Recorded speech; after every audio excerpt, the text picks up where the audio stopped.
Okay. Hydraulics, page 114. Oh, yeah. So background into this, hydraulics is the scientific study of the pressure and other characteristics of water and other liquids at rest. A fluid is a substance that can flow freely. Please highlight that. That is the definition of a fluid. It occupies space, possesses mass, and has a volume. The three phases of matter we all know is solid, liquid, and gas. Solids consist of molecules connected by a strong cohesive force, and they resist deformation, right? So the bonds together are very tight, and it's obviously very difficult to actually bend the solid, right? The molecules of gases and fluids have much weaker cohesive forces between them, and they slide over each other with little resistance.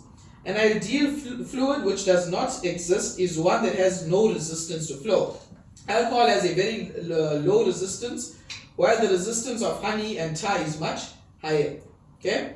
In this module, we are going to consider fluids with resistance to flow approaching zero, and we are going to assume no resistance to flow. This means that the fluid in this module can only produce forces perpendicular to the surface in contact. Okay?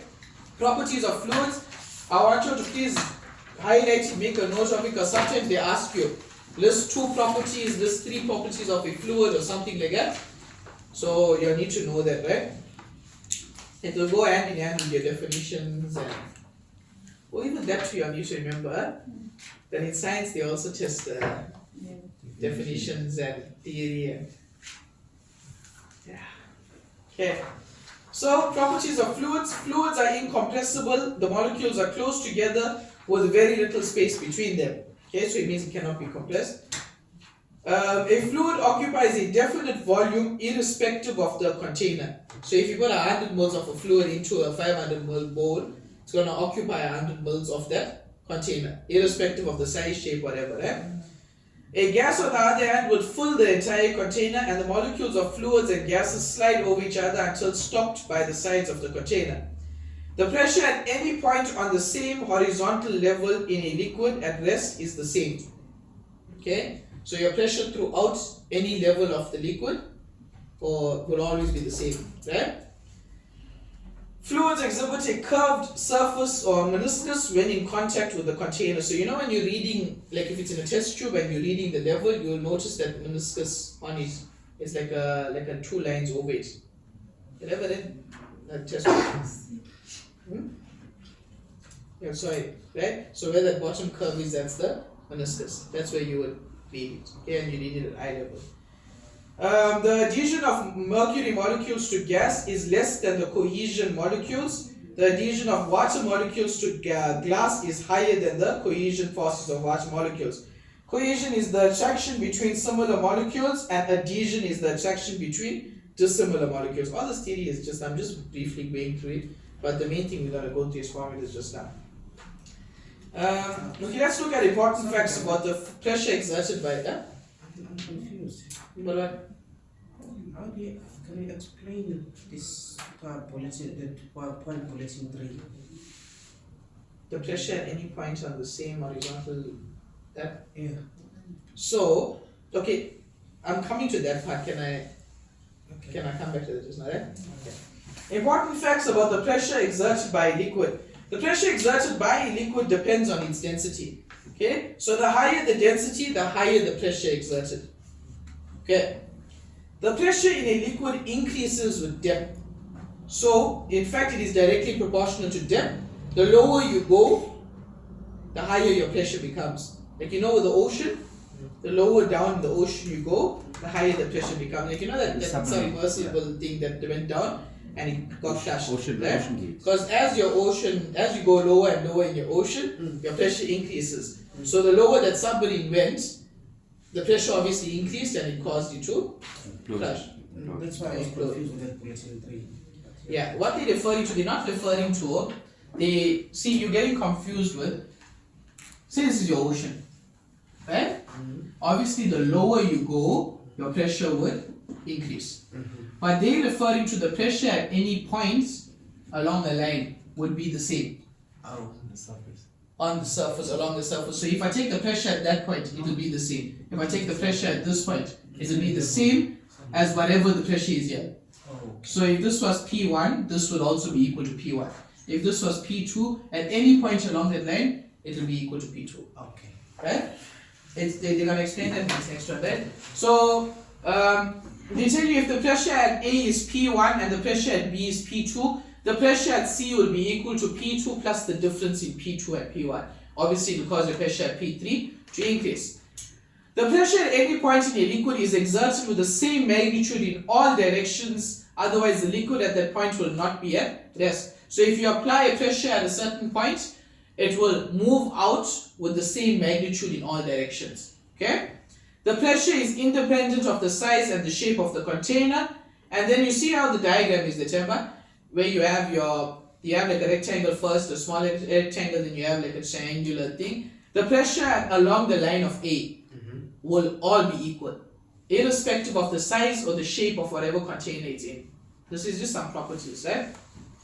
If an external pressure acts on the surface of the liquid, it is transmitted by the liquid with the same magnitude in all directions. Just something. Pascal's law, highlight this, is the pressure exerted on the surface of a liquid in a closed container. The pressure exerted on the surface of a liquid in a closed container acts in all directions with the same magnitude. So if you force a liquid into a container, it's going to push out of the container with the same force or magnitude in all directions. Okay, it's not going to leave straight with a higher force than it would leave if it's coming out to the left or to the right. Okay, good. And they give you a diagram to show that. To illustrate this principle, you can do the following experiment. Fill a glass special flask with equal size holes with water. Now you know that if you have gravity just pushing it down, the hole that's directly below it will obviously drip faster. But the holes on the other side, it will drip a bit slower. That is just gravity acting on it. But when you start to add a force through the top, it's going to push out with all at the same force. Right? That's basically indicating Pascal's law. Okay. Understand? You don't understand? I do understand. I don't agree with it. You don't agree? You don't agree with the scientist that dedicates his whole life to studying this. You get over it. Just let the man do his work. The man worked hard. He studied his whole life to do this. I know, but yeah, it depends. Because obviously, if you had a hose pipe that's open-ended, and you have the same pressure throughout, so if the hole is too big at the end, it'll basically come out a lot slower than it would have those are closer by. Because there's no back pressure Okay. Pascal is turning his grave now as we speak. Okay, okay, let's look at density, alright? We all understand density. We've all gone through density before. We know the formula for it. Density is equal to mass over volume. Okay, cool. Density, the unit for density, kgs per meter cube. And the density of pure water at 4 degrees is 1,000 kilograms per meter cube. Okay. Need to know that? 4 degrees. Need to memorize that? No. Okay. but you should know that the density of pure water is 4. 1,000 kgs. Degrees. Where's the 4? 4 degrees. 4 degrees. They work with this stuff. They know. Okay. Pressure. So the definition of the Pascal, not Pascal's law, the Pascal as in the units of pressure, is the pressure that arises when a force is 1 Newton and is applied over and perpendicular to an area of 1 meter squared. What they basically say, remember we said pressure is force over area, the definition of it. So they're saying 1 Pascal is basically 1 Newton over 1 meter squared. That's why 1 Pascal is equal to 1 Newton per meter squared. Cool? Oh, that they explain that there, right? So I'm moving on the next page, okay, page 118, where they say pressure at a point of a liquid. Let the area A in figure 5.5 represent a point at a depth of h in a liquid with a density of rho. Okay, you know that symbol for density? It's called rho. Okay. From the definition of pressure, it follows that pressure is equal to force over area, right? And the force that's being applied down on this column would be the mass times gravity, okay, all over a certain area. Using a density formula, if you make mass the subject of the formula, it will be equal to what? Mass will be equal to rho times volume.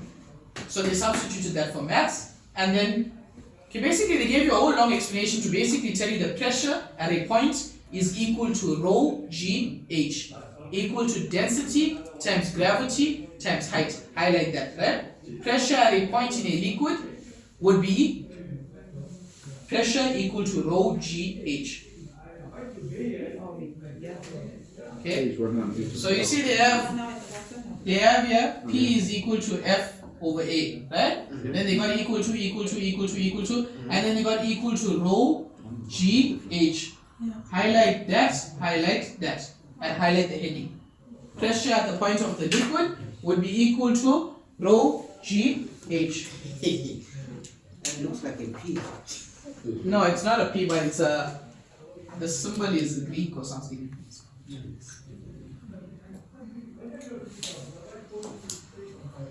Right. The force of a pressure exerted on an area by a vertical column would be the force is equal to rho gh times A. All they did was they made the other one subject of the formula and they replaced they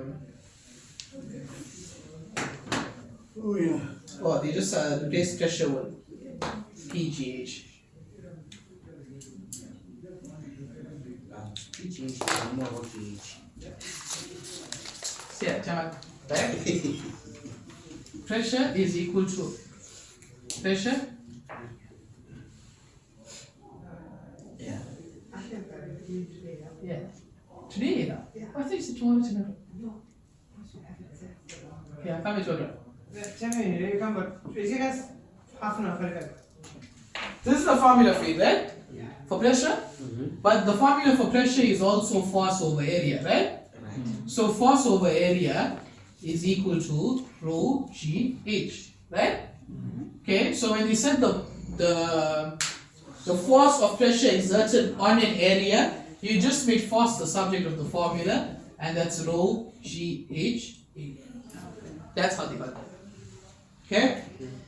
Then the pressure on a fluid surface, if no external pressure is applied, that will be atmospheric pressure, 101 kPa. 101.3. I'm sorry, 101.3 kPa. Good. You're gonna see that all this is not even, I'm just going through it. Okay? Total pressure at a point in a fluid, let P naught be atmospheric pressure or the pressure on the surface of a liquid, and P be the point at the depth H below the liquid surface. Your total pressure will be equal to P naught plus P. So it will be equal to your total pressure is your atmospheric pressure plus the pressure at any depth. What is this? What? PT is equal to P what? It's PT is equal to P naught, P O, P not. not no zero. Right? What is it not, sir? Like, Now, okay, right? Okay. So this here is the pressure at any point. Okay. And the pressure at any point is equal to rho GH, which we just went through, right? So your total pressure would be equal to atmospheric pressure plus pressure at any height or any point. Let's assume you need absolute, sir. Yeah. Not gauge. Not? Not gauge. Yeah, this is absolute because we're going to look at gauge now. Okay, on the next page.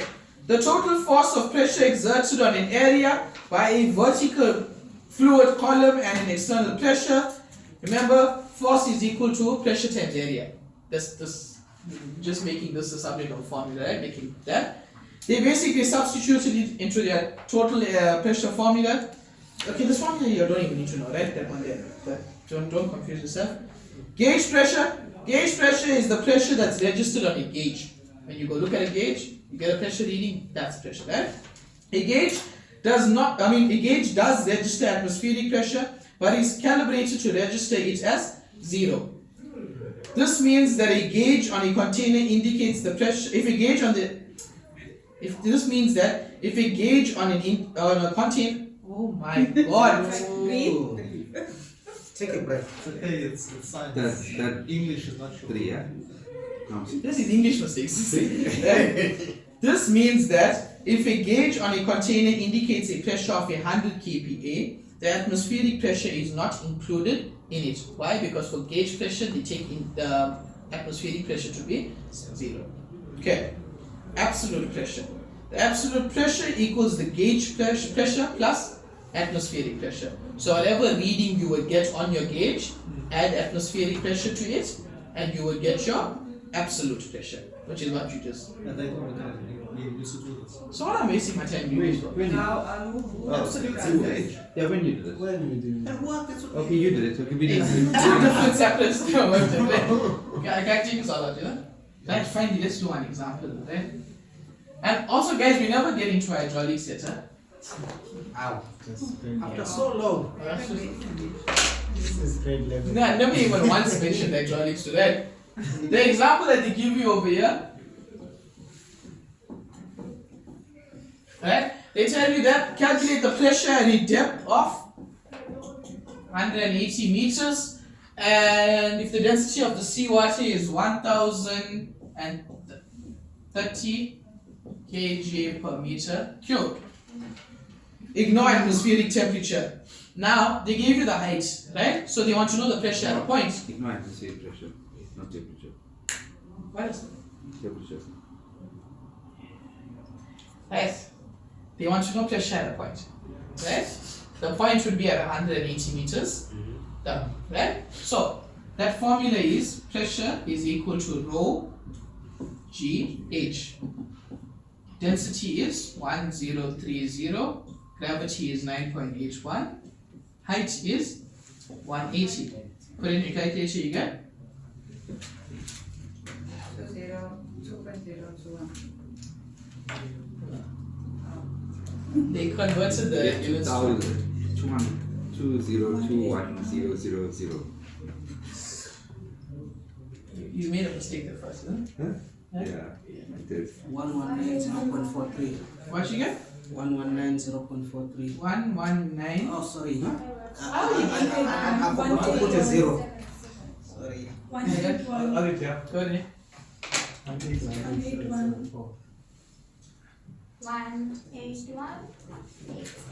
Yeah. 1818774 pascals. Right? Okay. If you wanted it in kilopascals, it would be 1818.774 kPa. If you wanted it in megapascals, it would be 1 point. Yeah. Is it wrong? It's wrong, huh? Yeah. Check if they use 9.8 instead of 9.81. No, they used 200 meters. Yes, I Oh, yeah. Followed. You see? Mm. Even they make mistakes too. Okay, cool. Cool? Simple? Right. Now let's get into hydraulics. Right? So the first one, hydraulics we're going to be looking at is a hydraulic press. Right? So they tell you that the hydraulic press is a practical example of Pascal's law. What was Pascal's law? Pressure and then point. The pressure exerted on the surface of a liquid in a closed container acts in all directions with the same magnitude. Okay. So, according to Pascal's law, the fluid pressure caused by the force F on the right hand side below piston P is transmitted to the lower end of piston R in order to support W. What does this mean? Is that pretend that there was a load on R, or weight, right? When piston F pushes down, the force it pushes down would be transmitted to the under part of where the load is, and it would create a support for that load. Understand what I'm saying? Okay? Okay, right? So, pressure below piston P would be equal to the pressure that's below piston R. Because remember the surface, it's going to be equal. Right? So they come up with this formula, force over area 1 is equal to the work or the weight that's being, the work being supported, the load of the work of the load all over area 2. Okay? Then they did some subject of the formula, change some things. They ended up with F over D squared is equal to W over D squared. And this is the formula you need to know, right?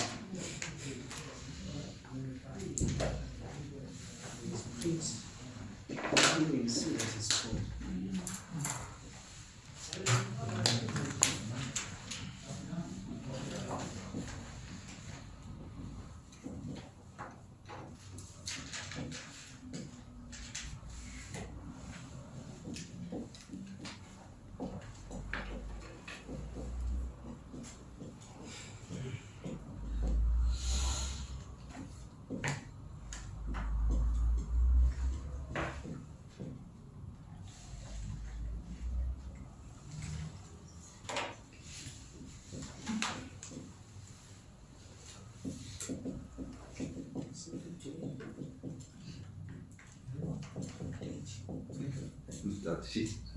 Yeah. Highlight. What's recipe? Yeah. It's the other one.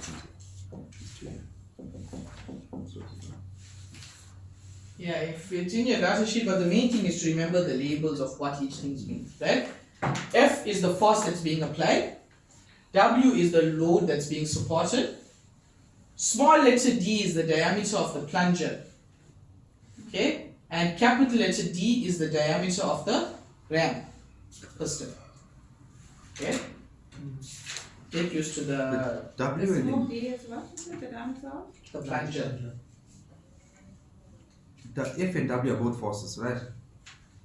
No. It's in newtons. Yeah, but I'm saying both of them are newtons. They Mm. both forces. One will back down and the other will back up. Yeah, it's pushing upwards. Okay. And how would you know which one is the ram and which one is the piston? No, the ram is a piston. Hmm? It's a ram Sorry, piston the and a plunger. plunger. Yeah. Yeah. They'll tell you the ram the diameter of the ram is this, and the diameter of the plunger is this. Okay. I don't know how much more specific you are. No, well, the plunger will be the force applied, right? No, the ram piston would be, the piston is what's applying the force. Yeah, that's what I'm saying. That will be the force. The load will be. Where your plunger is holding. Okay. Then they tell you a single acting hydraulic press, right? Look at the diagram, figure 5.8. Okay. You have the F, which is the force of your piston pushing down. Okay? You have the handle that you would push in order to get that force to push down. Okay. So the mechanical advantage of the lever system is equal to the force that's applied in the plunger over the effort on the handle. And you get a formula, mechanical advantage is equal to force over effort, right? I'm going to go through this, but I'm going to tell you which formulas you need to know. Because on the next page, they give you important formula. So we'll highlight it there, okay? So, the relationship between the ram and the plunger motion. So the work done by the plunger would obviously be equal to the work that's being done by your ram. And how do we normally work out work? Work is equal to force times distance. So the work done by the plunger is equal to the force times the distance the plunger obviously moved, right? And that would be equal to the work done by the ram times the distance moved by the ram piston. Okay. It's theory, don't worry, you'll be okay, right? For B, they tell you the volume of liquid displaced by the ram piston is equal to the volume of liquid displaced by the plunger. Now remember, most of the stuff you are looking at is cylindrical, it's circular, right? So everything that's pushing down, the area and stuff is going to be a circular area pushing down. So the areas you'll be looking at is pi d squared over 4 or pi r squared. So they give you more formulas there for those. So the volume of liquid displaced by the